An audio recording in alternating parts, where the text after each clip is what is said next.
Hello, learners. Welcome to the Learning Loft. Today's topic is poetic forms and devices. This is your revision session. So, poetic forms and poetic devices इन दोनों में एक बार difference देख लेते हैं. Poetic forms का जो structure है वो पूरी पोम में यूज होगा. जैसे फॉर एग्जाम्पल अगर मैं बोल रही हूँ ये पोम सोनेट में लिखी गई है तो पूरी जो पोम होगी उसमें सोनेट यूज किया गया होगा. अगर ये पोम में एलिजी यूज है विच मीन्स एलिजी मीन्स किसी के मरने पे लिखी जाती है, किसी की याद आ रही है तो एलिजी लिखी जाती है. अब एक लाइन में तो नहीं होगा ना. पोम में सिर्फ एक लाइन में तो आप दुख को नहीं जताओगे, आपको पूरे पोम में ही सैड फीलिंग्स डालनी होगी तो उसको हम एलिजी बोलेंगे.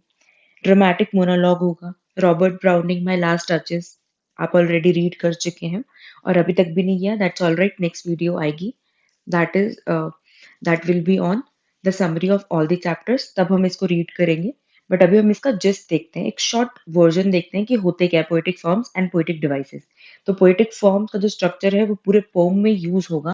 पोएटिक डिवाइसेस है वो एक लाइन में, वो लाइन टू लाइन चेंज हो सकता है. जैसे एक लाइन में सिमिली यूज कर दी, सेकेंड लाइन में मेटाफर यूज कर दिया, थर्ड लाइन में एल्यूजन यूज कर दिया.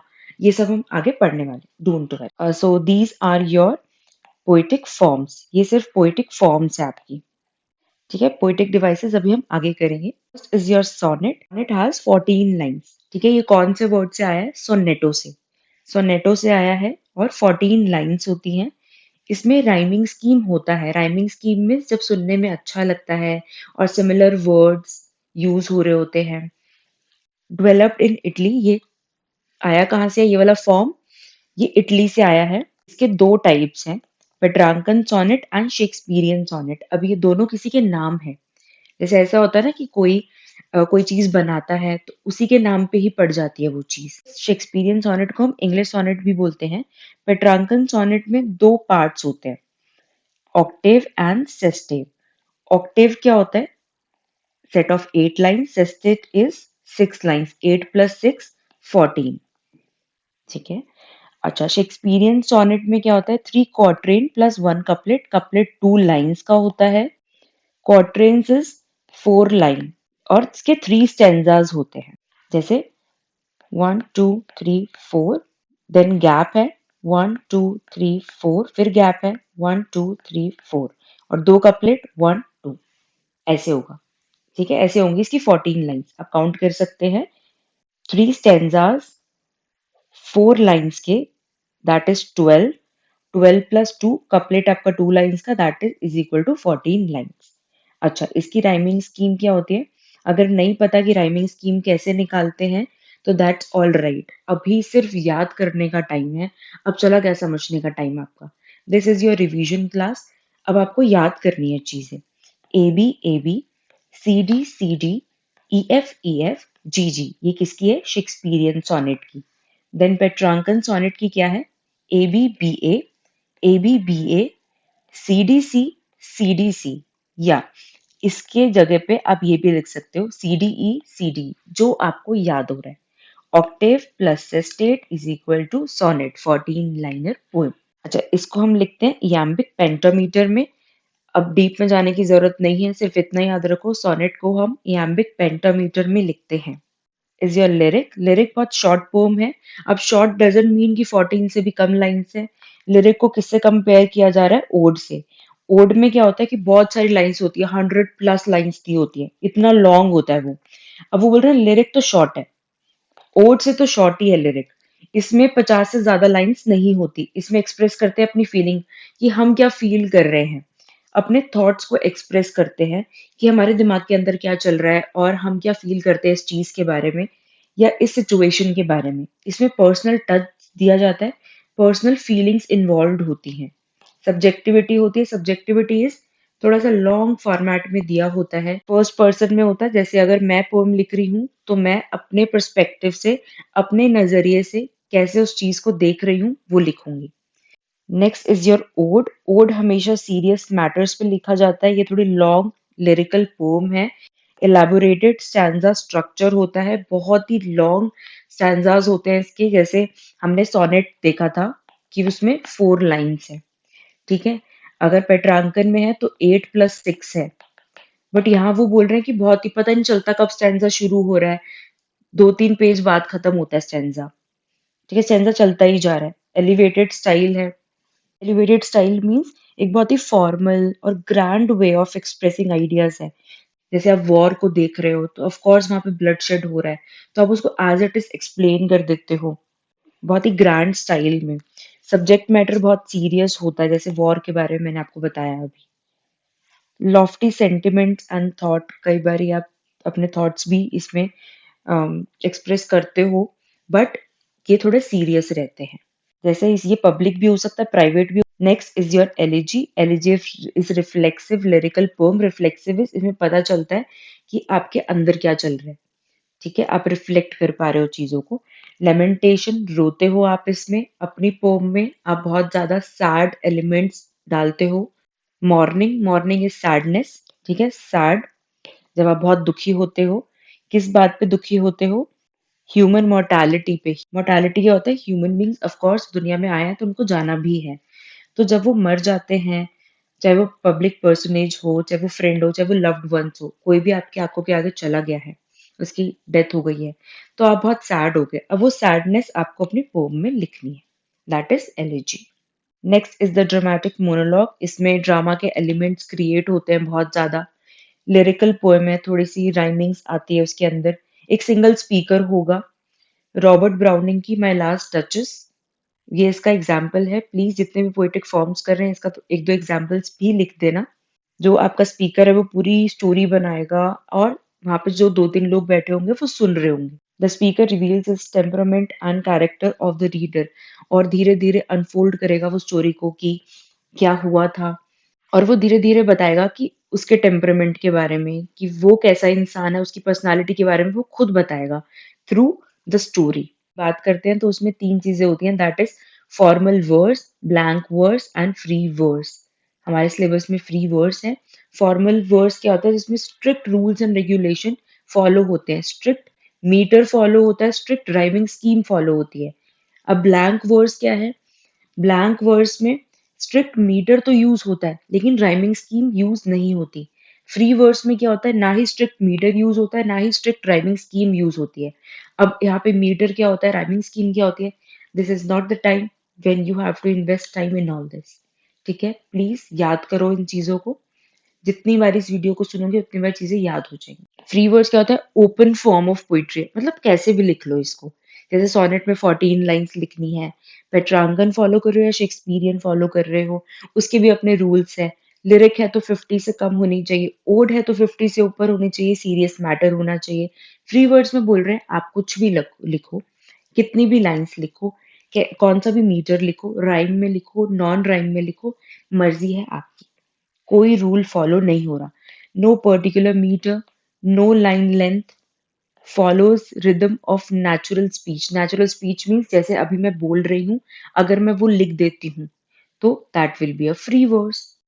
अब हम पोइटिक डिवाइसेस की बात करते हैं। First one is rhythm and rhyme. Rhythm क्या होता है? स्ट्रेस अनस्ट्रेस सिलेबल्स होते हैं। जैसे अगर आप गाने सुनते हो तो पिच ऊपर और नीचे होती है, जब एकदम से गाना बिल्कुल हाई पिच पे होता है फिर एकदम से लो पे आता है, वो इमोशंस क्रिएट करते हैं, राइट? स्ट्रेस्ड होता है और अनस्ट्रेस सिलेबस होता है। स्ट्रेस मीन्स जब एकदम से ऊपर जाती है पिच, आप तेज बोलते हो, अनस्ट्रेस थोड़ा धीरे बोलते हो। ऐसे ही तो साउंड चलता है। अगर आप मेरी वीडियो भी सुन रहे हो तो मैं जो चीजें इंपॉर्टेंट है उस पर स्ट्रेस दे रही हूँ। इससे क्या होता है? म्यूजिकल क्वालिटी दी मिलती है आपको। अब राइमिंग क्या होता है? सिमिलर साउंड, हमेशा सिमिलर साउंड होंगे लास्ट में। Next is the alliteration, same sound, repetition होगी sound की in the beginning of word। word के beginning में है, देखो word के beginning में है, sentence के beginning में नहीं है। ठीक है, close together। जैसे he built a big boat। built, देखो बी यहाँ पे आया built के starting में। built is a word, this is a sentence। he built a big boat, ये पूरा एक sentence है। बिल्ट क्या है? एक वर्ड है। बिग क्या है? एक वर्ड है। बोट क्या है? एक वर्ड है। बी आ गया स्टार्टिंग में, यहाँ पे बी आ गया, यहाँ पे बी आ गया। ठीक है, तो वर्ड लिखना, सेंटेंस मत लिखना प्लीज। ये छोटी छोटी चीजें याद कर लो, बहुत इजी है। मतलब poetic devices and poetic form से इजी चीज कोई है ही नहीं आपके सिलेबस में। Next is simile. और हम एक नेक्स्ट मेटाफर भी साथ में करते हैं, दोनों बिल्कुल सेम है। सिमिली एंड मेटाफर में दोनों में कंपैरिजन होता है, जब हम एक चीज को दूसरी चीज से कंपेयर कर रहे होते हैं। सिमिली होता है जब हम लाइक और एज, जब हम सेंटेंस के बीच में लाइक और एज वर्ड का यूज करते हैं, दैट इज सिमिली। मेटाफर जब हम डायरेक्ट कंपैरिजन करते हैं, हम लाइक या एज वर्ड का यूज नहीं करते। जैसे फॉर एग्जाम्पल सिमिली में है he is like a tiger, वो बिल्कुल टाइगर जैसा है। मेटाफर ही इज टाइगर, उसके अंदर वो सारी क्वालिटीज हैं जो टाइगर के अंदर होती है, मतलब वो बहुत ब्रेव है। ठीक है, ही इज अ टाइगर, बिल्कुल डायरेक्ट कंपैरिजन है टाइगर के साथ। यहाँ पे लाइक के एज वर्ड का यूज किया गया है।